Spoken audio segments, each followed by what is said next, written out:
doing great. At the end of the season, I'm feeling rejuvenated that it's done. And I'm really happy. And that, and I said this at the reunion, but this is like the last part of this chapter, to get through, and then I can stop reliving it over and over and over and over again. Yeah. And it's funny because like a lot of times, like, yes, viewers understand and are aware of timing, but like this happened almost a year ago in my life, so almost a year ago, yeah, I'm in a whole different life right now, moved on, thinking about my present and future.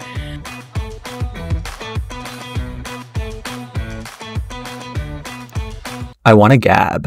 All right, today we're gabbing with Lindsay Hubbard, one of the OG stars of Summer House, which is wrapping up a banner season for the show, a tough season for you, Lindsay. But, I was hoping that we would get some time this season to chat, and I'm actually really happy that it's happening after we've seen the finale, because then we can kind of look at everything we've seen together.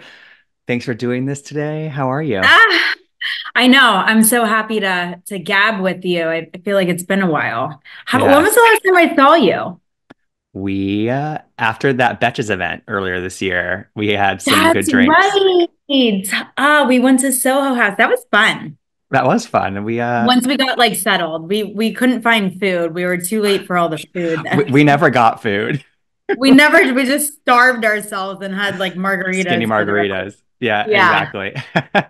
So I know that you got a lot of flack this season for asking questions. So now it's my turn to ask the questions. I'll take it from here.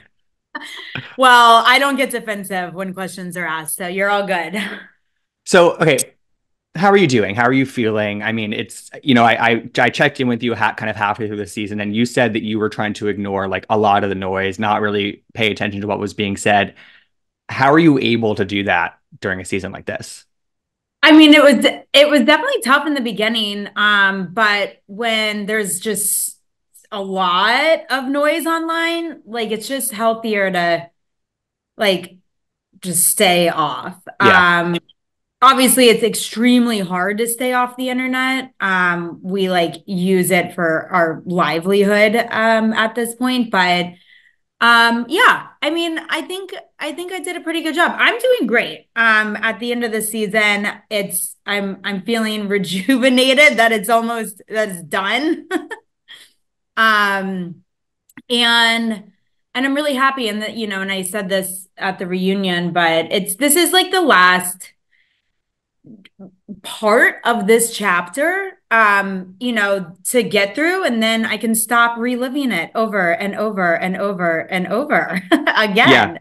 Yeah. And it's funny because like a lot of times, like, yes, viewers understand and are aware of timing, but like this happened almost a year ago in my life, so almost a year ago, yeah, I'm in a whole different life right now, moved on, thinking about my present and future. But you get sucked back in when the show is on, right? So I'm just excited to not have to relive this over and over again. Right, 100%. And I think, and I will get into it, but there was something you said in the finale about how like you're really working on like not giving the reaction, not being activated, working through the tools that you learned in couples therapy and therapy. And like, I see that in you so much. And I literally see the work that you're doing in real time. I think we saw it this season. So I feel like you should be proud of that and sort of the already. Thank you for saying that. And I think like, even with my castmates, there's so many times I'm an easy target, right? Because like, how many times in my past have I been reactive? Have I been explosive? Have I been activated? Gotten drunk and started yelling about sandwiches, whatever the case was. But like, even in the last 2 seasons, not even just this season, but last season as well, when everything was going down with Danielle and the girls, like I never once got activated. Right. And I think like people don't stop to look at the growth that someone has done. They just always, revert back to their original thought of that person. And So thank you for allowing me to grow and, recognizing that because it is a lot of work and I feel like I have been growing. Yeah, I mean, And yeah, I mean, there was somebody online that was saying that was like, well, she just like gets activated, and I was like, well, actually, if you really compare how Lindsay used to react to things to now how she's reacting to things, it really is night and day, and so don't just like assume that it's going to be the one way. yeah, So and like also like a completely different person than I was 8 years ago when we started this show, even 5 years ago, even 10 months ago. yeah, I was, engaged and about to be married maybe almost a year ago. So I'm a very different person. But yeah, like I love, this whole season. Carl's like, oh my God, I'm scared to tell Lindsay about Loverboy, and I'm scared to, tell her about this, and I'm scared to tell. And it's like every time he told me something, I was like, okay, like I was consoling him every time he had to tell me something. So, yeah. I think it's very interesting when people try to paint a picture of you. And then I'm like, what? Like, that's not my reaction is completely different than what they're trying to bait out of me. And And that's growth to not yeah, give them that. Yeah, exactly. Exactly. yeah, Okay, so let's jump into this last episode. I just watched it this morning, and you know, you're I like think fresh. the first thing that I want to know, Lindsay, is like the first half of the episode is like the last party, then the morning of that last day at the house that was supposed to be the last day of filming, right? And then it cuts to 3 days later. Kyle and Carl having lunch, you and Carl have your conversation, and then there's a girls thing. When you guys were filming that week after Labor Day, what did you think that conversation was going to be? What did you think you guys were talking about? Was it to relitigate the fight from Sunday? What did you think that was going to be? Um, yeah, like first of all, I was told on Tuesday night, like 12 hours beforehand, Carl was like actively canceling our couples therapy without even talking to me and like scheduling this filming, which I whatever. And I thought, okay, here we go. Like one last like chance to really stop talking in circles. I'm going into that conversation sitting on the couch thinking like, okay, let's just repair this. Like, what have I done wrong in these conversations where, he's it's coming across completely wrong to him and like it's hurting him. So like let me just try to repair. Like I went in with a full like mode of like let's repair this, let's move on, like enough is enough. Like I'm thinking we're still talking about these career conversations, Right. like why, and he went into that conversation looking to bulldoze the relationship. And like, he didn't sit down and say like you know I want to work through things and I want to do this. What are your thoughts on postponing? He just went straight. He made his decision.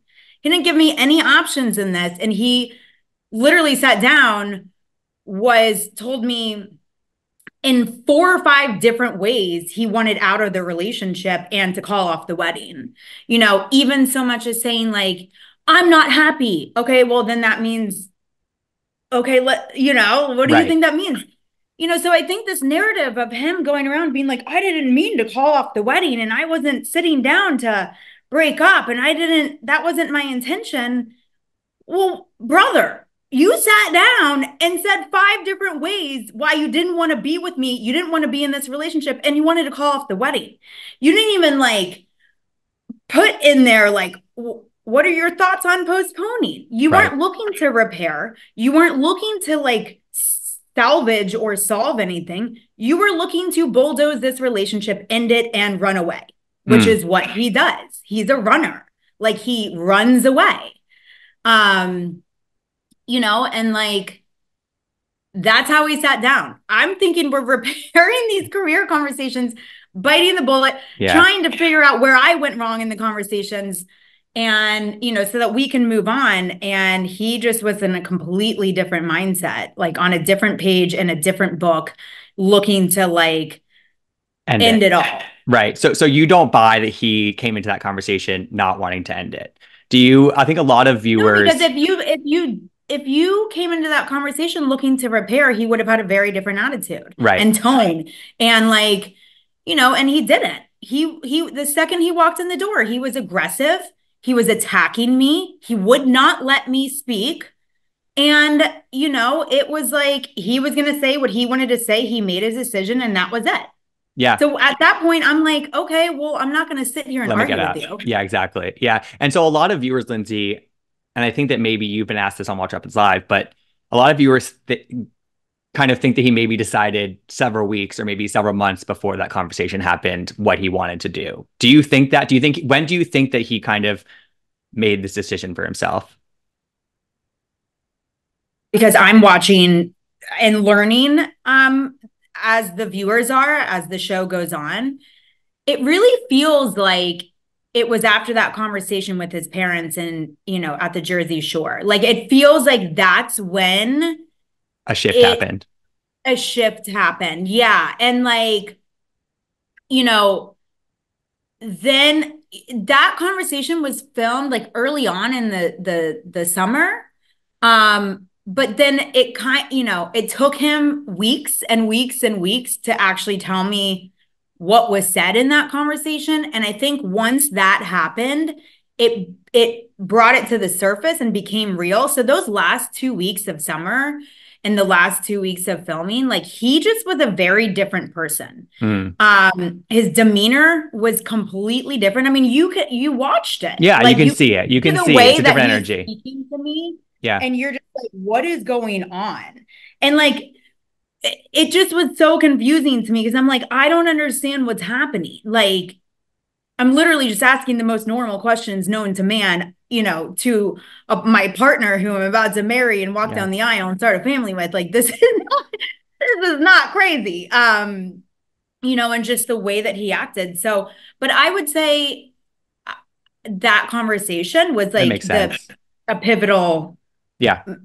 and like, decision making for him. Yeah. And Lindsay, I feel like the other sort of $1 million question for some people who maybe are vacillating between how they're feeling about this whole situation is a lot of people are hung up on the blindsided word. That feels like it's like the criticism might be, how could Lindsay say she was blindsided? They were fighting a lot in the summer. There was all this back and forth. So I want to give you a chance to like explain why you felt blindsided by it and kind of defend that word usage because people are hung up on it. Oh God. Okay. Well, people, first of all, like my emotions are my emotions, and no one can tell me like that I'm not allowed to feel a certain way. And that especially goes for misogynistic men, specifically misogynistic men on my show. And I think, what plays out over the course of like 4 or 5 months on television really only happened in over the span of a couple of weeks in real life, right? So Yeah. like, if you like really break it down to like the time that we were actually physically filming was like a couple of months. There was 2 weeks in the beginning that Carl and I had some rough fights, between me and him, which was in the beginning of the season. There was a big chunk in the middle where we were doing great and Mm-hmm. normal and fine. And then it was the last 2 weeks. Now, those last 2 weeks were only 2 weeks for me. And in fact, it was only 2 weekends. Like we were normal and fine, like at home in the city. Like we were both kind of walking on eggshells, sure. But like, yeah, you just get through filming and then you try to figure out like what the hell is going on the last couple of weeks. A couple of weeks is not enough It's not that for long. to call off a wedding, blow up your life, and like, not take into account everything that you have connected and going on and, walking down the aisle in 2 months. Like, this is not a high school relationship. This is like a forever partnership, or at least I thought it was, that you don't blow up and run away from because you fought for a couple of weeks. Mm-hmm. So, yeah, like I think if you don't think that that is blindsiding, like then we signed up for very different relationships. I signed up for an adult relationship that included marriage and kids and, working through your issues. But I did not sign up for running away because you fought for 2 weeks about a career. Like that is just no, like, yes, that is blindsiding. Like, There you and go. I feel like you can ask like anybody who's like in a very, very, very serious forever relationship. You get in a fight for 2 weeks and then all of a sudden someone's getting a divorce. You're like, what? Right. How did you get there? Right. For you, like you said in the finale, it's like to you there are ebbs and flows in relationships. You were being patient. You were kind of waiting for you guys to resolve this conflict, and you called him he basically just like kind of called it quits on the relationship. I guess another difficult question is like, did you ever consider walking away? Did you ever consider ending the engagement or No, delaying no, the I wedding don't. even? I didn't. No. And like quite honestly, I feel pretty embarrassed by it that I Hmm. just like allowed myself to get gaslit and treated the way that I did. But he was going through a transitional year, right? Like I give a lot of grace for somebody who's like, we had been working that whole year on trying to figure out his career. Like that wasn't just over summer. Like I had spent 9 months before the I know. summertime trying to like, help him figure out his career. So I was very, very patient and gave a lot of grace. But people go through like different things. Like you again, like when something is you're committed to working through hard issues, and that's what I was committed to. Like no matter what those issues were, there wasn't like there wasn't any like scandals or cheating or like Yeah. anything that was so hardcore that you're like I should postpone this. Like no, like there's always going to be something. Relationships aren't perfect. There's always going to be something to work on. You're going to be on the same page for a period of time, and sometimes you're not going to be on the same page. Sometimes your communication is going to be off. You're missing each other. Maybe you're less intimate during times and more intimate during others. Like that's life. And if you really break down like the big scheme of life, like that's a forever. A forever at this point, hopefully, is another like, I don't know, 60 years.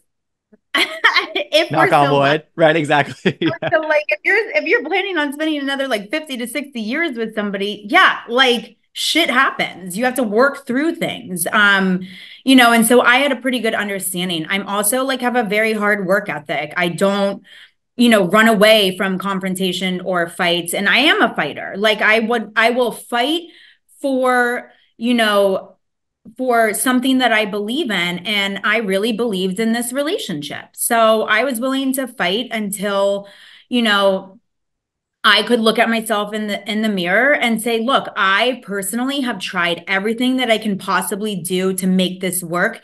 And there is nothing else that I can do. But I didn't think that we were at that point.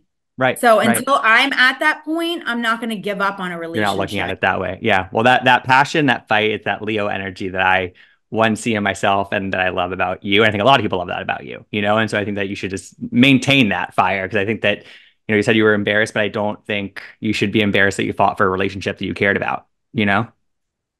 Well, it's more that I'm embarrassed that I allowed myself to get treated by such, but it's just Well, like, oh God, here we go. yeah, right. Lindsay, I feel like the hardest part to watch this season for me was the beginning of the season when you guys had those fights where you questioned the sobriety and you've already expressed regret for like how you worded things and you've issued an apology about that. So I don't need to relitigate that with you. But is there anything else from the beginning of that of the summer from some of those arguments that you want to address or talk about, or do you feel like you've addressed those things?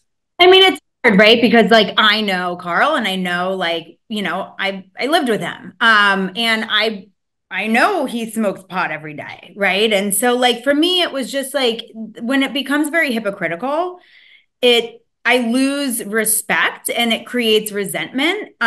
Where it's like, okay, me going out and having one martini at dinner is like I'm not doing anything wrong.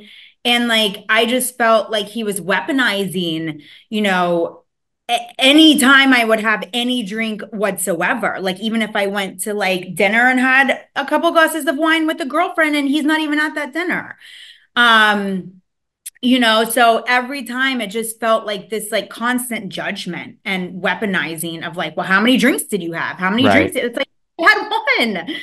And I'm not doing anything wrong. And so that creates resentment, and like I lost respect in that sense, because it's like, well, I'm not sitting here policing the fact that you smoke weed every day and do other things. Sure, you don't drink and you don't, do the things that you are addicted to, but you do other things. And like, I don't police that. And you're just constantly policing things, and I'm not doing anything wrong. And so, I think a lot of that built up like tension was this underlying, like, hypocrisy on his end and resentment on my end because of it. Yeah, that makes total sense. And then between the show filming and airing, you did some interviews, and he kind of didn't do much. He was, yeah, like at BravoCon, he was like wait and see with the show, whatever. You did interviews where you kind of shared some of your side of the story, and you kind of got ahead of it. And I think in a way, because like you have a PR background and you use that part of your brain to to do this. I think some people looked at that as you getting ahead of it, or you sharing your side of the story, or kind of trying to like finagle it. But I feel like that was just you trying to tell your story. Yeah, no, to be honest with you, that was walking into BravoCon, and I knew I was gonna have to face Carl for the first time. I knew I was gonna be asked a lot of questions Yeah, about the breakup, and I just wanted to like one and done it, where it was like, okay, like I'll talk about this for a week and then that's the end of it. And like I'm not gonna think about it, because I have about 5 months on television where it's just gonna be slapped in my like face this. constantly. Yeah. Yeah, exactly. So no, I don't, it wasn't, this, super intentional thing. It was just like everyone had wanted an interview. I was walking into BravoCon where I knew I was going to talk about it. So I was prepared for that 1 week to talk about it. And that was it. And then Yeah. that I didn't talk about it anymore You, until, you this didn't. season. You didn't. I think my favorite thing about this season, Lindsay, has been just the girls coming together. And like, even like, when you and Paige had that moment at one of the earlier parties where she saw your side of an argument. And like, I was like, God, if you had thought a year ago, we never would have seen that. We just, it, and there's this moment in the finale where you have a group hug in that last scene. And I actually teared up watching that, because it just felt like something we wouldn't have seen a year ago. And it felt really genuine and supportive.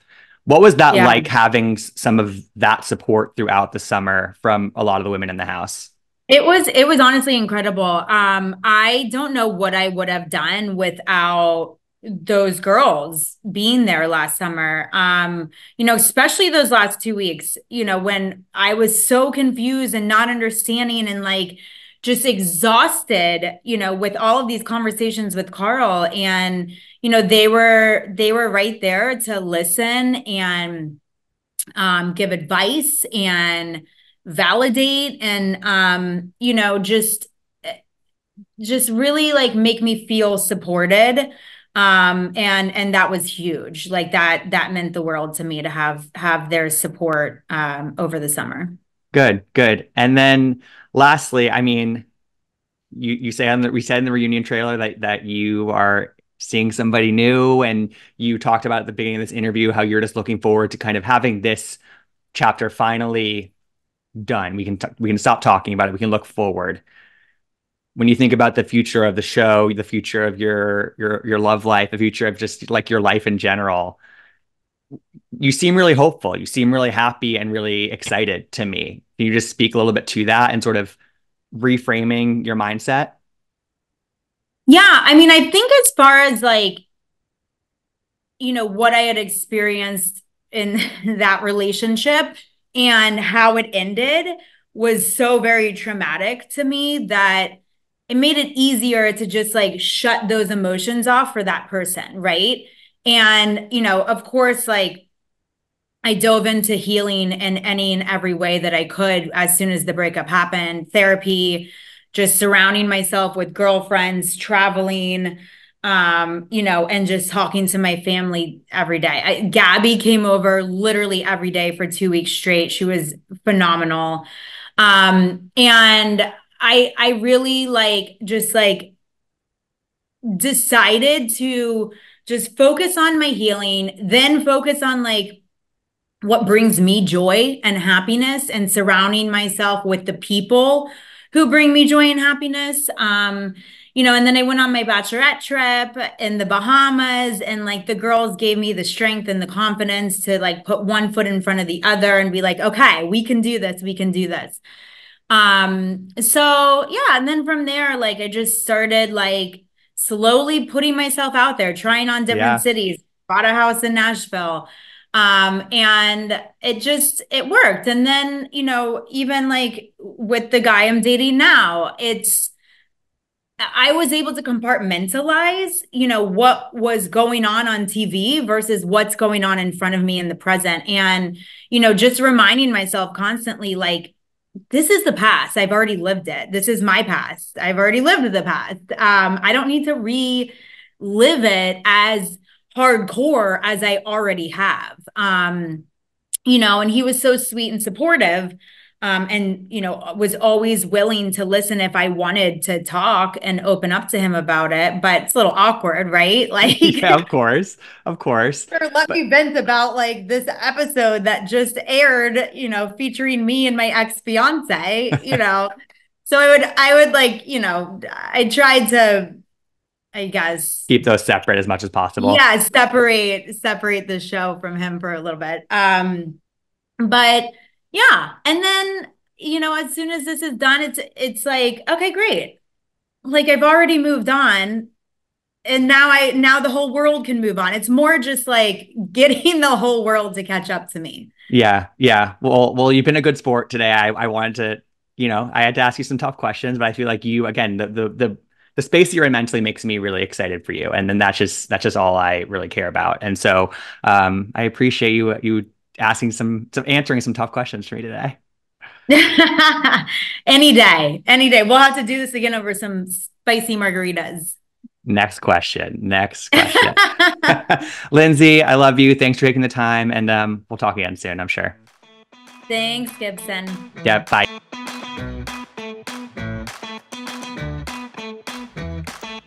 I want to gab.